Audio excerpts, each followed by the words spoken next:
I was born and raised here, born in 1942.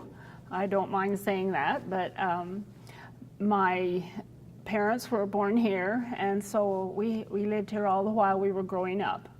And so I decided when I knew this was happening that I would talk to my siblings that are left and ask them if they had any memories about the Downwinders. Besides my mom and dad, there's 5 of us kids. And my mom had cancer, my older brother has cancer, my twin brother died of cancer, and I have cancer. So there's 4 out of 7 in our family that have had cancer.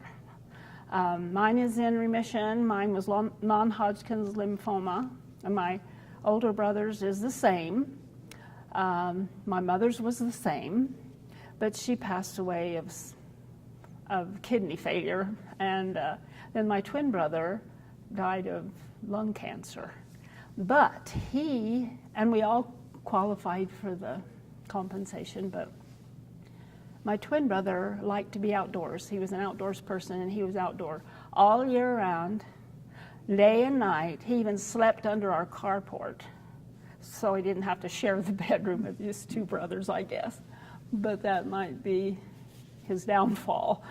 But you know, I don't remember anything specifically except in school when they would tell us, you know, what we had, that we'd have a drill once in a while. We needed to get under our desk or find a place to hide. And I was talking to my brother about that. He's 2 years younger than I am. And he said that he and his 2 friends, when they were out playing, we had lots of area to play, and they'd pretend they were out hunting, and they had this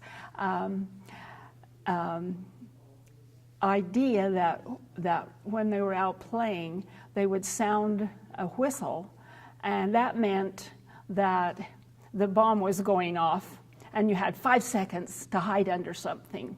And he said he still remembers that to this day, that no matter where they were, they'd whistle, and they had 5 seconds to hide. And so those things like that. And my sister, who is 4 years younger than I, she said she remembers waking up early in the morning and hearing the boom.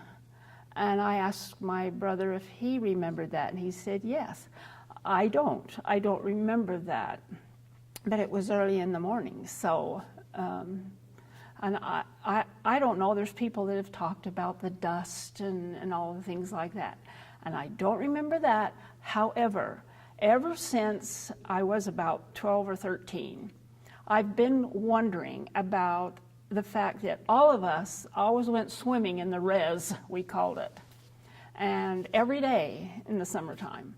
And I remember one time, there was a whole bunch of us kids, and we all got out of the water, and we were all just scratching, and we were all blotchy, and our skin was red, and we couldn't figure out what had gone on. And we all went home, and I told my mom about it, and she didn't have a clue. She just said, well, just don't go swimming for a few days.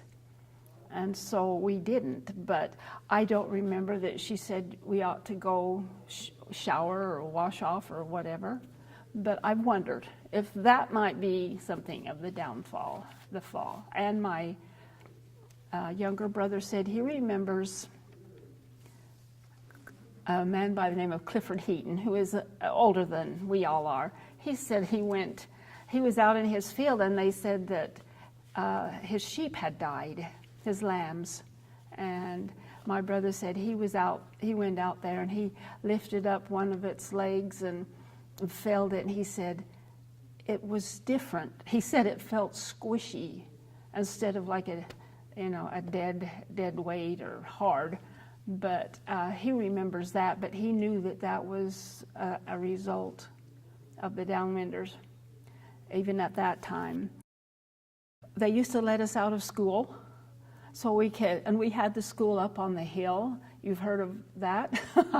Our school up on the hill, and they would let you go out and watch the billowing, cloud.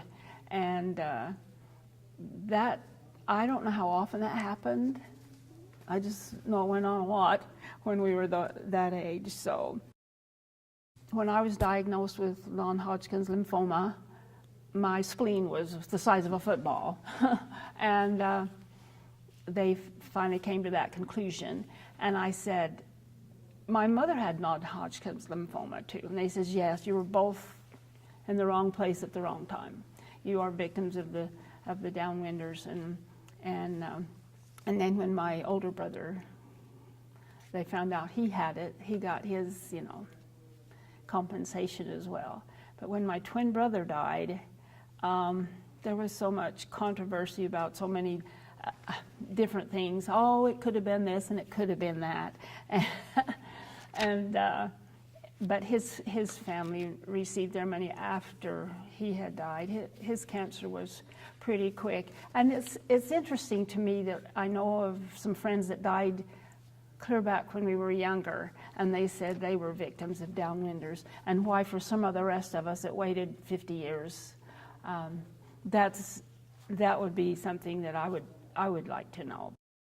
I remember being afraid in school because they talk so much about war and about nuclear fallout, and I was always worried that it was going to happen to us, and I would be caught in it, and I was going to die, and my family with me, and I had that fear a lot when I was in school. But in the summer times, we were raised around cousins, and we all did everything together, and I don't know, those feelings just weren't there anymore. But when we get back in school, they'd talk about it a little bit more, and then I was a little more fearful again, but we got through it.